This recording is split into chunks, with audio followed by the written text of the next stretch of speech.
Governor Edwards did say this is sexual harassment. However, not all lawmakers are pushing for Shedler's resignation. Many want to see how this case plays out before making any judgments. Irma is not expected to land in the Gulf, but New Orleans Mayor Mitch Landrieu said yesterday he is working on precautionary evacuation plans that would send residents north. Chris, the bids for this project are set to go out this summer or early fall. To the many business owners I've spoken to, they find the concept attractive. However, they are not looking forward to the construction they will have to endure. Thank you, Michael and Sylvia. Right here is where the suspect attempted to break into the home. Although no one was home at the time, the video surveillance you're about to see and a high-speed four-wheeler chase led police to a quick arrest this afternoon. The bill does create some exceptions, though. Colleges do still reserve the right to ask about prior convictions of rape, stalking, or sexual battery. When we come back, we'll tell you how Baton Rouge could be bringing golf, booze, and food together. We'll be right back. In the House of Representatives right now, lawmakers are trying to come up with a last-minute compromise for this special session. If they can't come up with something tonight, it may end in failure. Hot-boiled crawfish are a staple here in South Louisiana, but with the recent freezing temperatures, many are wondering if supplies this year will be short. When freezing temperatures hit, crawfish tend to go into hibernation mode. And when that happens, they stop growing and they stop catching.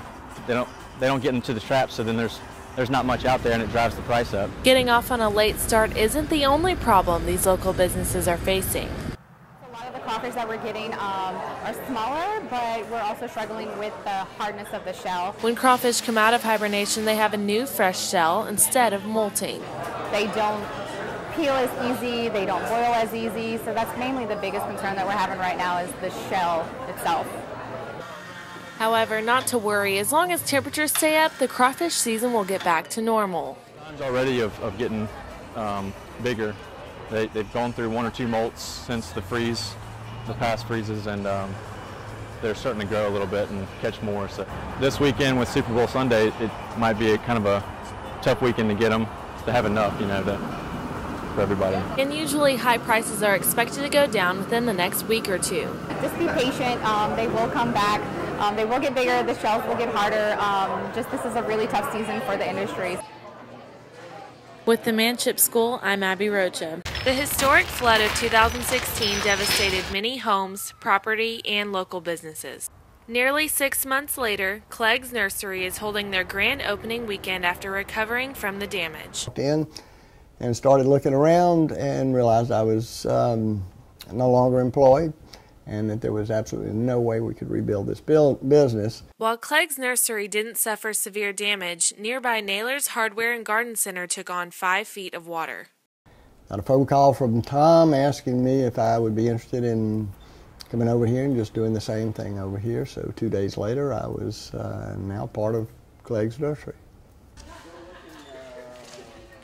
The two longtime garden and home improvement store owners decided to reopen under one name to help recover from the damage of the flood. Just had a handshake and agreed that we were going to help each other. We're going to figure out the details later.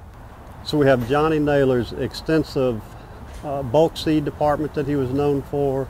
We brought in their hardware. We've got an excellent supply of long-handled tools in addition to a lot of new True Value products.